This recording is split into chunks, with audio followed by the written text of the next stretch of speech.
Time lapse under construction.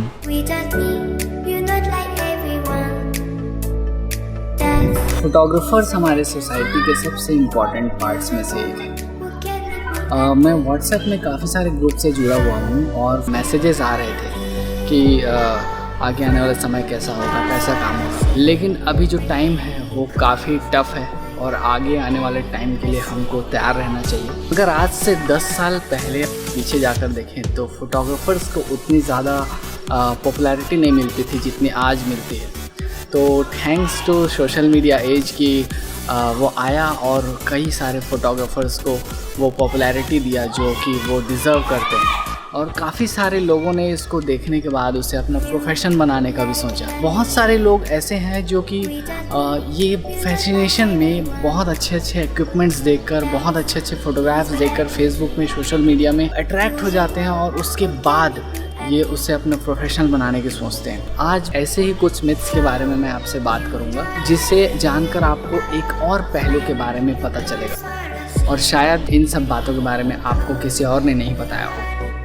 तो इस video को लास्ट तक देखिएगा, आपको इस वीडियो में बहुत मज़ा आने वाला है। तो चलिए आगे बढ़ते हैं।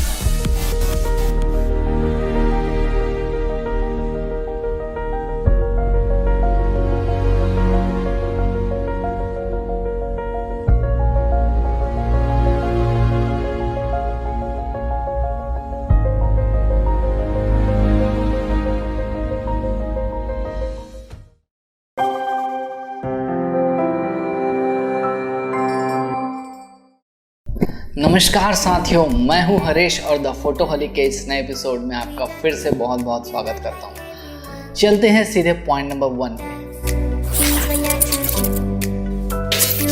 पॉइंट नंबर 1 है कि photographers can shoot both photographs and videos. Of course कोई भी इंसान या कोई भी आदमी या कोई भी कैमरामैन जब कोई एक नया इक्विपमेंट लेता है तो इतना महंगा इक्विपमेंट, तो वो चाहता है कि वो उस इक्विपमेंट को बहुत अच्छे से इस्तेमाल कर सके और उसमें से वो ज़्यादा से ज़्यादा आउटपुट निकाल सके। तो डेफिनेटली वो कोई भी चीज़ शूट कर सकता है, लेकिन हर एक व्यक्ति का एक एक्सपर्टीज़ होता है। तो या तो फोटोग्राफर वीडियो अच्छे से शूट नहीं कर पाएगा या तो कोई वीडियोग्राफर फ़ोटो अच्छे से शूट नहीं कर पाएगा, लेकिन उसका जिसमें एक्सपर्टीज़ है सिर्फ वो वही चीज़ बहुत अच्छे से कर सकता है। बहुत ही कम ऐसे होते हैं जो फोटोग्राफ्स भी उतना ही अच्छा निकाल पाते हैं जितना वो सिनेमैटिक वीडियो भी। तो मैं उन लोगों की बात नहीं कर रहा हूँ, मैं ज़्यादातर लोगों की बात कर रहा हूँ। और ये ख्याल आना तो बिल्कुल भी सही नहीं है कि एक मोमेंट में कोई भी व्यक्ति फ़ोटो भी शूट कर लेगा और वीडियो भी शूट कर लेगा, वो भी एक ही गियर का इस्तेमाल करके।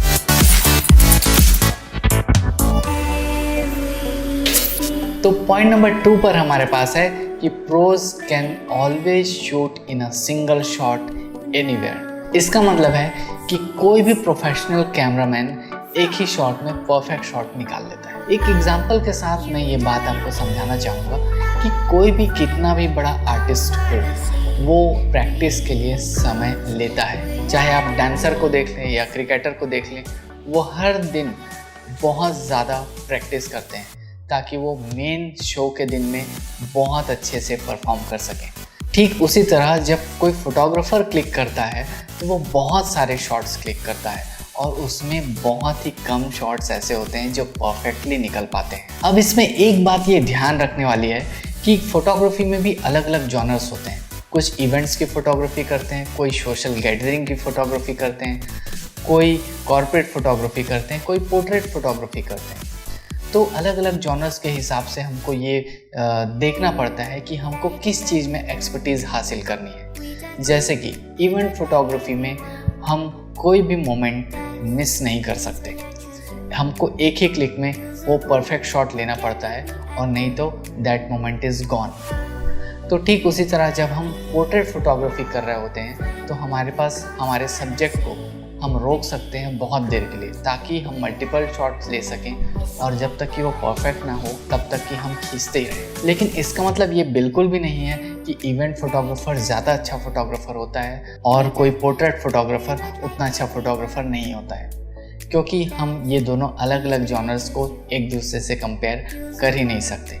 ये उसी प्रकार बात हो जाएगी कि हम एक ट्रैक्टर को एक कार से कंपेयर कर रहे हैं या फिर एक ट्रक को एक बाइक से कंपेयर कर रहे हैं, क्योंकि दोनों अलग अलग पर्पस के लिए बने हैं। ठीक उसी प्रकार फोटोग्राफर्स भी अपना जॉनर जो है वो अलग अलग फील्ड में एक्सपर्टीज़ हासिल करते हैं और उसके बाद वो उस फील्ड में एक्सपर्ट कहलाते हैं।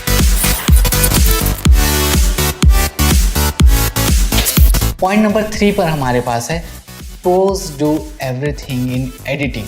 इसका मतलब यह है कि प्रोफेशनल फोटोग्राफर्स या प्रोफेशनल कैमरामैन अपना सारा कुछ एडिटिंग में जाकर करते हैं। तो इस पॉइंट को मैं आपको एक एग्जांपल से समझाना चाहूँगा कि अगर आप कोई घर बनवाते हैं तो उसमें फाउंडेशन होता है, फाउंडेशन के बाद स्ट्रक्चर होता है और स्ट्रक्चर के बाद सीमेंट, प्लास्टर सब होता है और उसके बाद लास्ट में आप उसको फिनिशिंग देने के लिए पेंटिंग कराते हैं या फिर टाइल्स लगवाते हैं या फिर कोई इंटीरियर डिज़ाइनर हायर करके बहुत अच्छे से इंटीरियर डिज़ाइन करवाते हैं ताकि वो घर सुंदर लग सके। अगर हमने उस घर को बनते वक्त ही रोक दिया, प्लास्टर के बाद ही रोक दिया और हमने पेंटिंग नहीं करवाई, तो क्या इसका मतलब ये है कि वो आर्किटेक्ट या इंजीनियर उतना काबिल नहीं है? ठीक इसी तरह फोटोग्राफी में भी होता है कि कोई एक कैमरामैन मैक्सिमम चीज़ें कैमरा में अचीव करने की कोशिश करता है और उसके बाद वो पोस्ट प्रोडक्शन में या एडिटिंग में जाकर उसको ब्यूटीफाई करता है।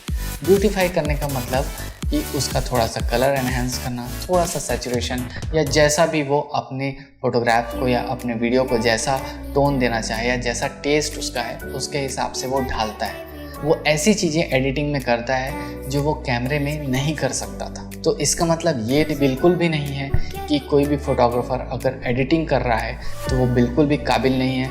अगर कोई फोटोग्राफर एडिटिंग नहीं कर रहा है तो वो बहुत ही अच्छा है। हम एक बात ये चीज़ समझ सकते हैं कि एडिटिंग में सिर्फ एनहेंसमेंट होता है। तो एनहेंसमेंट तो तभी होगा ना जब एक लेवल तक हम उस फोटोग्राफ्स को या उस पिक्चर को लेकर आ पाए। जब हम वो पिक्चर ही नहीं खींच पाए ठीक से तो उसको हम क्या एनहेंस करेंगे? सपोज उस पिक्चर में एक ट्री होना था तो वो ट्री हम नया कहाँ से लेकर आ पाएंगे? वो फोटोग्राफी नहीं होगा, फिर वो इमेज मैनिपुलेशन हो जाएगा। और फोटोग्राफी और इमेज मैनिपुलेशन में बहुत फ़र्क है।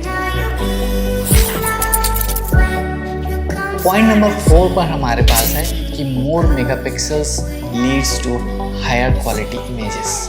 मेगापिक्सल का मतलब सिर्फ रिजोल्यूशन होता है। रिजोल्यूशन मतलब कि एक इमेज कितने साइज़ का कितना बड़ा प्रिंट में आ सकता है, या फिर एग्जांपल के तौर पर कि वो कितना लेंथ और विड्थ का इमेज है। मेगापिक्सल का मतलब सिर्फ उतना ही। अगर फोटोग्राफी की क्वालिटी की बात करें तो क्वालिटी में हम बहुत सारी चीज़ें हमको कंसिडर करनी पड़ती है, जैसे कि इमेज शार्पनेस, इमेज का ओवरऑल प्रोडक्शन, उसका क्लैरिटी, उसका टोन। ये कहना बिल्कुल भी ठीक नहीं रहेगा कि ये सारा चीज़ एक मेगापिक्सल पे ही डिपेंड करता है। इमेज की क्वालिटी में सेंसर का भी बहुत बड़ा रोल है कि वो इमेज कैसे प्रोसेसिंग कर रहा है, इमेज को कैसे कैप्चर कर रहा है। अगर आज के डेट में हम देखें तो हमारे पास 48 मेगापिक्सल, 64 मेगापिक्सल, 108 मेगापिक्सल के भी मोबाइल कैमरे अवेलेबल हैं मार्केट में। लेकिन क्या इसका मतलब ये है कि हम कैमरा को डिस्कार्ड करके हम मोबाइल से ही प्रोफेशनल फ़ोटोग्राफी शुरू कर दें? मोबाइल अपनी जगह है और प्रोफेशनल कैमरा अपनी जगह है। तो ओवरऑल हम इस एग्जांपल से इसको समझ सकते हैं कि एक आईफोन जिसमें सिर्फ 12 मेगापिक्सल का कैमरा होता है और एक नॉर्मल से फ़ोन में आजकल तो 30 मेगापिक्सल, 20 मेगापिक्सल का कैमरा होते ही है, लेकिन फिर भी कहीं ना कहीं आईफोन के कैमरा क्वालिटी बहुत अच्छी है। कैमरा क्वालिटी का मतलब है ओवरऑल जो कलर उसमें निकल के आ पाते हैं, ओवरऑल जो शार्पनेस हमको मिलती है, ओवरऑल जो क्लैरिटी, लेस नॉइज़ जो उसमें हमको मिलता है वो बहुत बढ़िया रहता है।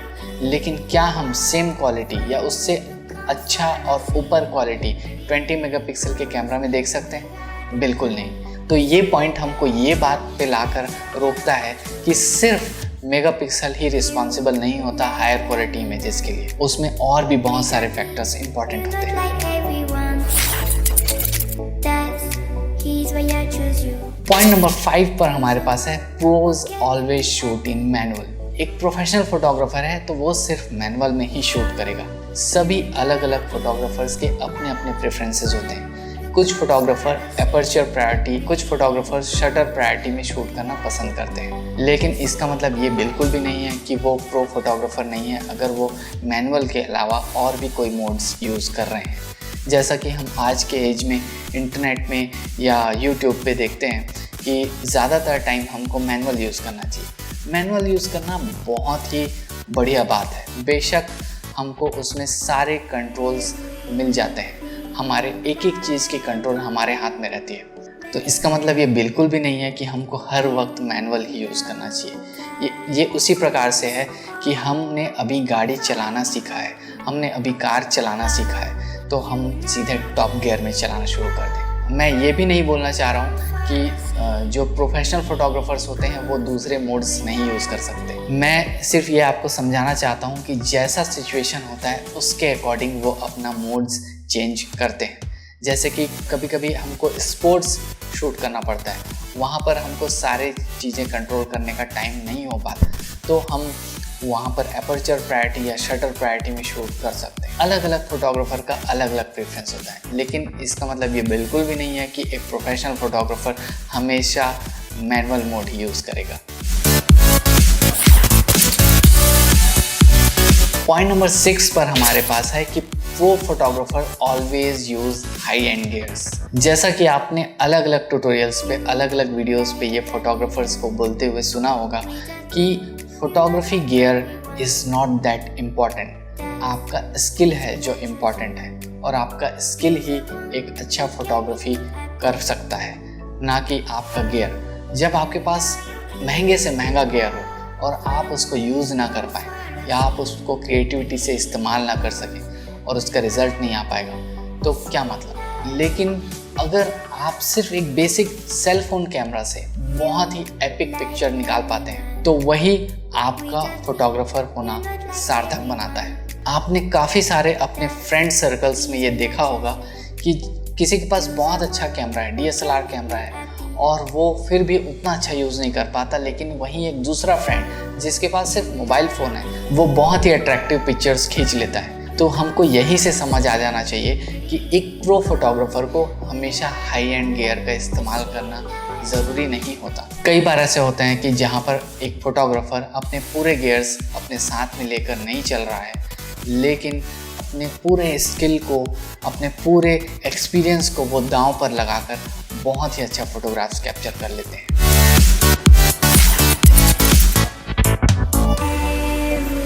पॉइंट नंबर 7 पर हमारे पास है pros carry all the equipments.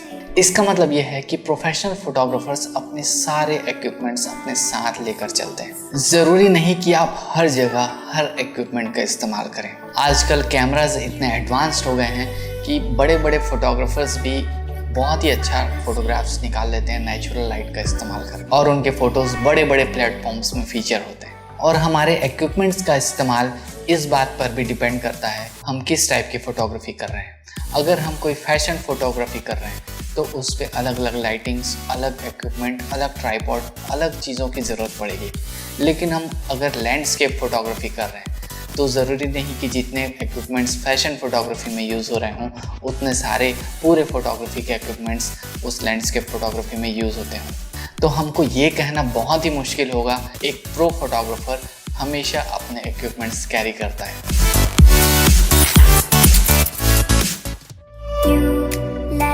तो नेक्स्ट पॉइंट पर हमारे पास है size of gears is directly proportional to the quality of photographs. इसका मतलब है कि जितना बड़ा हमारा इक्विपमेंट होगा उतना ही अच्छे क्वालिटी का फोटोग्राफ्स अचीव होगा। कई बार जब मैं शूट्स पर जाता हूँ तो मुझसे क्लाइंट्स क्वेश्चन करते हैं कि अच्छा वो बड़ा वाला लेंस नहीं लाया, अच्छा ये वाला लाइट नहीं लाया। तो ऐसा करने का उनका इंटेंशन क्या हो सकता है? क्योंकि बहुत से लोगों को फोटोग्राफी के बारे में नॉलेज नहीं होता है और वो ये सोचते हैं कि जितना बड़ा लेंस उतना हाई क्वालिटी का फोटोग्राफ। और हम इसी बात से अंदाज़ा लगा सकते हैं कि हमारे 50 mm लेंस कितना छोटा होता है, लेकिन उसमें कितने बढ़िया पोर्ट्रेट्स निकल कर आ पाते हैं। तो ऐसा बिल्कुल भी नहीं है कि हम साइज़ ऑफ इक्विपमेंट से ये डिसाइड कर पाएँ कि वो फोटोग्राफ कितना अच्छा हो। आज के लिए इतना ही दोस्तों। आपको कैसा लगा ये वीडियो हमें कमेंट करके बताएं, और हमें कमेंट करके ये भी बताएं कि आपको अभी तक के किस किस तरह के अजीबोगरीब क्वेश्चंस लोगों ने पूछा है फोटोग्राफी के बारे में। ये वीडियो उन लोगों तक शेयर करें जो अभी तक किसी भी तरह से फोटोग्राफी से रिलेशन रखते हों, या फिर ऐसे लोगों से भी आप शेयर कर सकते हैं जो फोटोग्राफी से आगे चल के जुड़ना चाहते हैं, ताकि वो अपने मिथ्स दूर कर सकें। और अंत में हमारे चैनल को सब्सक्राइब करके बेल आइकन दबाना ना भूलें, ताकि हमारे अपडेट्स आपके पास सबसे पहले पहुंच सकें। फिर मिलेंगे और एक बेहतरीन और बढ़िया कंटेंट के साथ। तब तक के लिए धन्यवाद।